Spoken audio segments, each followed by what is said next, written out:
राष्ट्रवादी काँग्रेसचे नेते आणि या सभेला जमलेले सर्व निष्ठावान ठाणेकर बंधू आणि भगिनी, निष्ठावान या शब्दावर किती टाळ्या पडल्या पहा. कारण ठाण्यातली लढाई जी आहे, ठाण्यातली लढाई जी आहे ती निष्ठावान विरुद्ध बेईमान अशी आहे.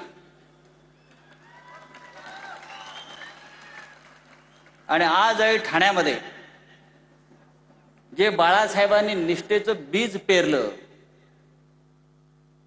ते तसंच्या तसं मला दिसत आहे.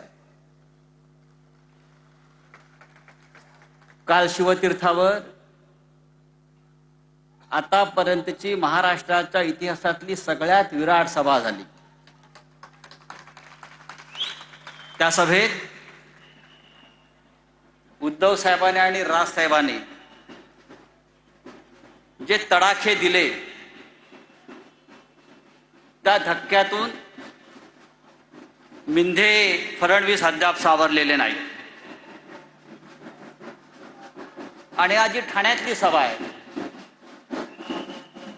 या ठाण्याला महत्व आहे. मुंबईच्या आधी जर शिवसेनेला किंवा बाळासाहेब ठाकरेंना जर कोणी सत्ता दिली असेल तर ती या ठाण्याने दिलेली आहे. त्या ठाण्याला परंपरा आहे. हे सांगतात, काही लोक विचारतात की पहा, फडणवीसांनी 100 सभा घेतल्यामुळे घेतात, मिंदे हेलिकॉप्टर घेऊन मुंबई ठाणे ठाण्यातल्या ठाण्यात फिरतात आणि तुमची फक्त एकच सभा होती या ठाण्यामध्ये.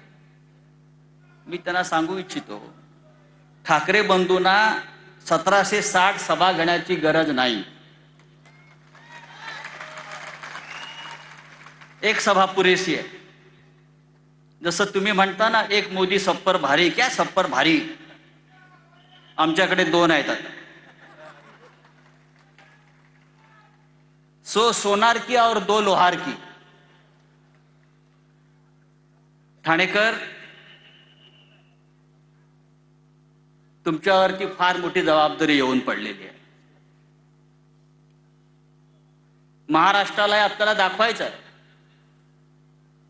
लोकसभेला काय झालं, विधानसभेला काय झालं, कसे घोटाळे केले आणि विजय प्राप्त केला ते सोडून द्या. पण ठाण्याच्या महानगरपालिकेवर ठाकरे बंधूंचा, शिवसेना मनसेचा भगवा फडकवण्याची जबाबदारी ही ठाणेकरांवर आहे. या महाराष्ट्राची मराठी भाषा, मराठी संस्कृती याचं केंद्र ठाणे आहे. पण मला आश्चर्य वाटतं, राज्याचे मुख्यमंत्री देवेंद्र फडणवीस यांना कोणीतरी सांगायला पाहिजे की या राज्याची भाषा मराठी आहे. काय 2 दिवसापूर्वी ते वसई विरारला होते महानगरपालिकेच्या प्रचाराला. आम्ही असं मानतो की वसई विरार हा मराठी मुलूक आहे, पण आपल्या मुख्यमंत्र्यांनी